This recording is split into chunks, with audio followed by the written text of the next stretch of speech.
you all. This is E-Man Booze. Wigle Whiskey, one of the more colorful craft distillers out there, and they're making all sorts of unique, innovative spirits such as Genevas, which are like gin-like spirits. I reviewed these about a month and a half ago on YouTube, so if you missed the review, go on there and see how I almost choked myself with a rope. But you'll also find out why these things are so good, neat, and interesting. They also make a landlocked spirit, which is kind of like a rum, distilled from buckwheat honey. They make these here aromatic and flavored bitters for the cocktail market. So they're doing all kind of unique and really creative stuff. And this evening what we're going to do is get here into some of the whiskeys. We got an organic wheat whiskey, an organic rye whiskey, and a barrel-aged version of the organic rye whiskey. Now keep in mind, Wigle sources all the grains locally except for some of the malt, because there's no local malt or maltster in Pennsylvania. So they got to use a little bit of that to get the enzymes into the mash in order to convert all the sugars and get them fermentable and all that good stuff. So let's start here with the wheat whiskey and nose her up and see what it's all about here. What is this here now? Let me get my glasses on. 92 proof, 46% alcohol by volume. These aged spirits, and they also come in unaged versions, which would be clear, of course. We don't have them here. We're just into the aged spirits here. But they come in both versions, and it's kind of interesting to try both of them side by side to see what the barrel aging does for each of the spirits. All right, now let's hold up to the light here, get a little bit of color. Nice and amber color, dark amber. Beautiful, clear. These aren't chill filtered now, so if you get any little bit of haziness in there, it's all natural. We don't want to strip out the flavors and esters and proteins and all the good stuff that's in there. The nose, picking up a lot of wood right off the nose. That's a good thing. Getting a lot of fruitiness off the wheat, and I'm picking up something like a little bit of a cherry type of note. But I'm getting also a lot of black licorice tones in here. A little bit of pepper. And a solventy tone, in a good way now, from the char in the barrel. There's some caramelly type of tones in here.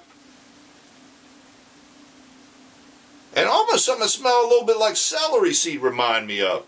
Definitely on the rye side. Now, they do mix anywhere from about 12 to 20% between the malt and the rye. So this whiskey here, even though it's a wheat whiskey, is going to have some of that spiciness from the rye and the malt. More so the rye than the malt. The nose is just really, really enticing. Some cinnamon or something jumping out here at me too. A little bit of spiciness, almost like an allspice. Nutmeggy a little bit here. Let me give it a taste.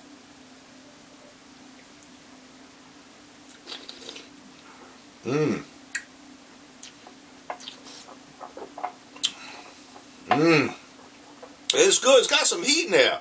And it is spicy on the back note. You get the tones of the black pepper and stuff.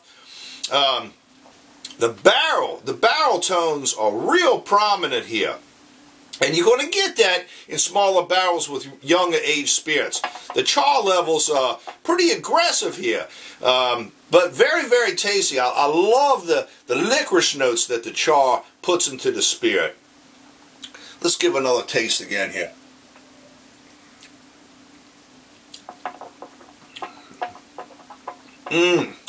Big, with a long finish, long finish. It's amazing how these craft distillers are making all these spirits. I don't know what to say. They're just dipping their hands into things and getting them all dirty and trying different things, and they're succeeding. And that's why I love the craft spirits revolution so much. Let's try some of the rye.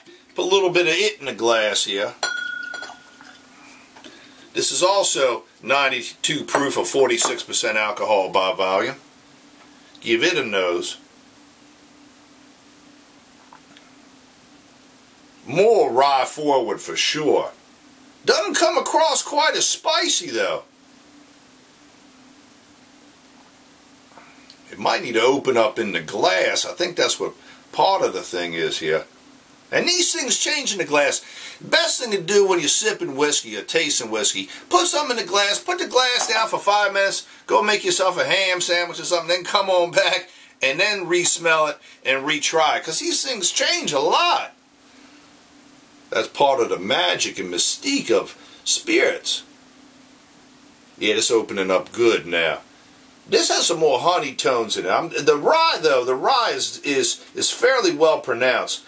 The caramelly tones and the toffee notes from the barrel char are just, and there's an apple aroma, almost like and a little bit of a blackberry coming off of here.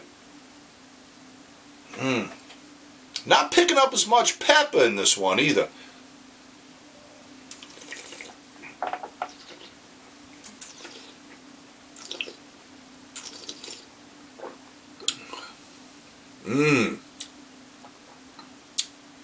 That got that dark Bing cherry, blackberry type of profile on the back note. Got the anise tones in there too. The rye, you're definitely picking up the rye now. It's more prominent in the taste than it is in the nose. The pepper did come out here in the end here, and I like that.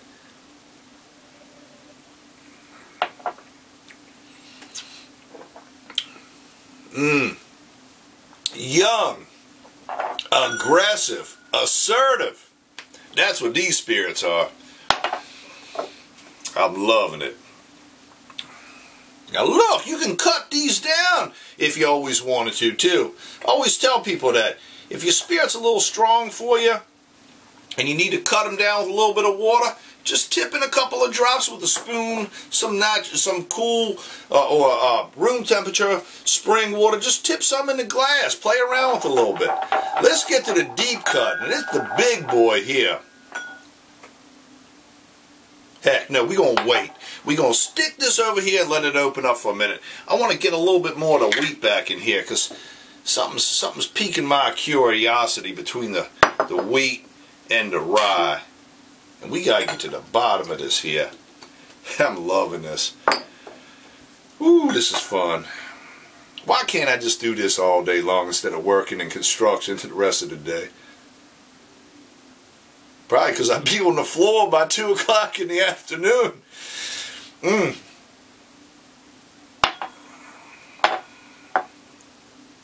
know, the rye a little bit darker in color than the wheat. Just a tad.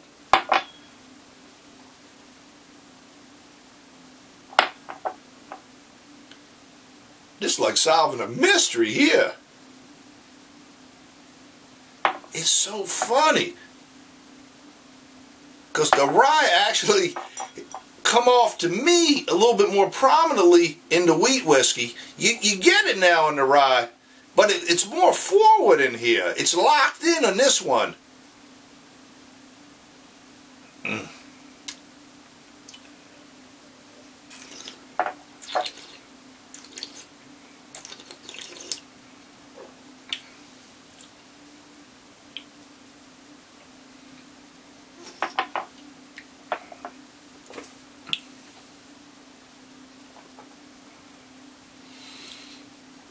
The wheat is definitely more spicy to me. They're both great. They're both dynamite. Now, for the big boy, the deep cut, let's see what we're picking up in the nose here. A lot more honey tones coming out here. Barrel char is beautiful. And a lot more fruit too. Definitely getting dark cherry in here. It's warm now. Get up into your nostrils. It get you. Cinnamon tones in there.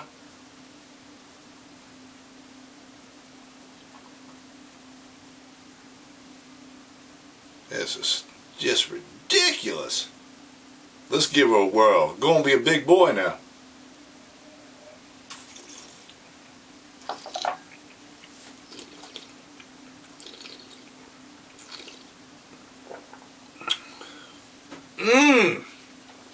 Let me tell you, the rye really kicks in on this one.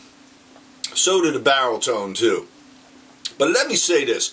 When you drink these spirits uncut like a barrel-proof version like this, it really gives you the best expression of the spirit.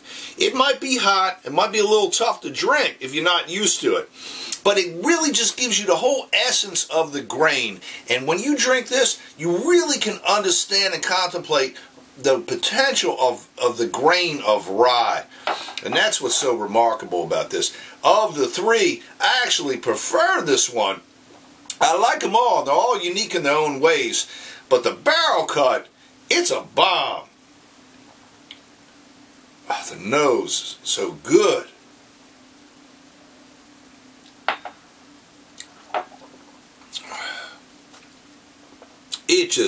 It might dry out your gums a little bit. And I tell you, it stays on your palate for days. But the finish on that thing, off the hook. Ridiculous.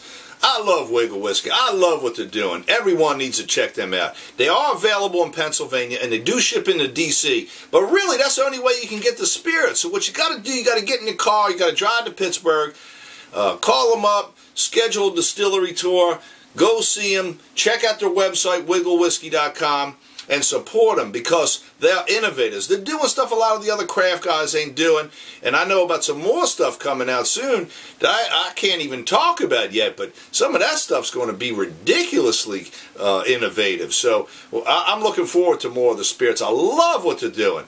Check them out. Once again, wigglewhiskey.com. Check me out. I'm E-Man Booze. You can find me on YouTube, Facebook, Twitter, Instagram, and I write the Distillery of the Month column for Main Street Distilleries. As a matter of fact, the June Distillery of the Month is Wigle Whiskey. So go on MainStreetDistilleries.com and check out my article. Thanks for watching. Have a good evening. Bye, you all.